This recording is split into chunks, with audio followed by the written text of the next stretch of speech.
Hoy inicia el proceso electoral, inician las campañas políticas de las elecciones más grandes de la historia de México. Más de 21,000 cargos públicos en todo el país están en juego. Y más allá de eso, está en juego el proyecto de nación que queremos. No es para nadie una noticia que la confrontación está entre el López Obradorismo y el resto. Es todos contra López Obrador, ¿no? Básicamente. Las ternas, ¿no? Las campañas dependen de diferentes estados, pero las alianzas son básicamente López Obrador con Morena, con PT y con el Partido Verde, que históricamente no es ni Partido Verde, ni es ecologista, ni es de México, ni a veces ni es partido político, pero bueno, Morena decidió que fuera esa parte. Y por el otro lado, la alianza en muchos estados ya formalizada e institucionalizada del PRI, PAN y PRD. Esos tres juntos contra el movimiento de López Obrador. Bueno, que también tiene un par de partidos satélites, ¿no? El Partido de Encuentro Solidario, este partido evangélico y otras fuerzas políticas menores, ¿no? Pero la batalla está básicamente en esos dos frentes. Vamos a, antes de particularizar sobre algunas entidades que me parece pertinente abordar, les quiero compartir este ejercicio muy bien hecho, que vale la pena seguir, de Oráculos, una organización electoral que desde hace varios años compila y presenta de una forma muy atractiva, muy visual, muy didáctica, el promedio de todas las encuestas y hace una proyección para lo que podemos ver para este año. Aquí vemos la preferencia electoral. Esta es la Poll of Polls, la encuesta de encuestas, no es otra cosa que un promedio como tal. Morena tiene el 42% de la preferencia, es decir, el PRI y el PAN juntos apenas podrían, ¿no?, alcanzar a rasgar esta situación. Pero Morena, con el Partido Verde, con el PT, sobrepasaría, ¿no?, de lejos y llegaría justo a la mayoría que se requiere en el Congreso de la Unión, particularmente en la Cámara de Diputados, para tener control del presupuesto. Esto es lo que está en juego y esto es por lo que los partidos de oposición y el mismo presidente están poniendo mucho énfasis en la Cámara de Diputados. La Cámara de Diputados rige sobre el presupuesto de la nación de forma exclusiva. Entonces, bueno, no es poca cosa lo que se está jugando en esta situación. Bueno, estas son las encuestas que promedian. Si la elección fuera hoy, la proyección es que Morena, a través de ellos mismos, la coalición con el Partido del Trabajo y el Partido Verde Ecologista, tendrían largamente el 50+1. Tendrían, según este ejercicio, más del 60% de los curules en la Cámara de Diputados y el resto no tendría una minoría de alrededor de 30 y tantos, casi 40% de los curules. Bueno, todo esto, sabemos históricamente que en México, sobre todo, las encuestas hay que tomarlas con cierto recelo, con cierta precaución, porque, hay un dicho coloquial, ¿no? Las encuestas son de quien las paga, como tal. Tenemos la historia de encuesta Mitofsky, ¿no?, que en la elección de 2012 no dejó de beneficiar a Peña Nieto. Había memes incluso de, no sé, Águila o Sol, ¿quién gana?, ¿no? Según Mitofsky gana Peña Nieto. O sea, todo lo ganaba Peña Nieto como tal. Pero también está una encuesta, ¿no?, que históricamente beneficia al PAN, no, a la ultraderecha mexicana. La única encuesta que en 2006 le daba la ventaja a Felipe Calderón. Bueno, así que con con esta incertidumbre y con estos vacíos de información, aquí están el tema de las encuestas. Ahora, ¿qué podemos hacer, ¿no?, como ciudadanos, o por quién votar, ¿no? O sea, ¿qué? Hay tanta información. Para empezar, yo diría informarnos.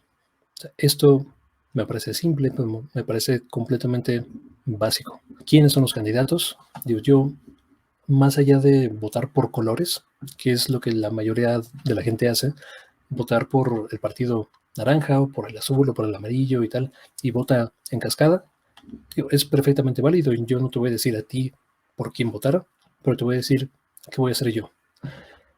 Para empezar, pensando en que pueda recuperar mis derechos políticos, porque con la suerte que tengo, perdí mi cartera en la misma semana que se cerraban la oportunidad de solicitar una nueva credencial para votar, es decir, a inicios de febrero. Entonces, con esta situación, pues, digo, ahora no tengo credencial para votar, pero bueno, estoy seguro de que hay un proceso, sé que hay un proceso judicial, lo ha habido en otras oportunidades para que, o sea, se me respete mi derecho electoral, ¿no? Pero bueno, esa es una situación. Más allá de lo administrativo, informarse y votar por las plataformas de política pública. ¿Qué es lo que valoro yo? Y esto es algo completamente personal, no estoy diciendo que tú lo hagas o que necesariamente sean los mismos valores que tenemos. ¿Qué valoro yo? Primero, el historial de la persona, que no sea corrupta, que no venga de la aristocracia, ¿no? de candidatos, de candidatas, de las familias que históricamente han movido al país. Digo, eso me parece fundamental porque por lo menos habla de una persona que puede estar más conectada con las bases sociales que con intereses de una cúpula político-empresarial que ha dominado el país durante, ¿no?, muchísimos años. Bueno, eso por un lado. Por otro lado, la plataforma política. ¿Qué es lo que promete? Y si con sus acciones ha sido consistente con esta situación, ¿no? Digo, estamos en temas electorales y he visto cosas ridículas. Por ejemplo, en el Estado de México han habido candidatos del PRI que han prometido vacunas, ¿no? Cuando la administración de vacunas en el mundo y los contratos de vacunas no son con municipios, o sea, son con, es más, a veces ni siquiera con estados, es a nivel federal. Entonces, que te prometan, ¿no?, un alcalde, un presidente municipal vacunas es completamente ajeno a la realidad. Esas son las dos cosas, ¿no?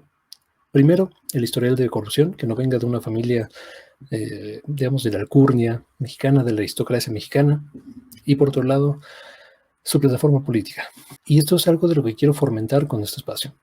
Pensemos cada vez más en acciones de política pública.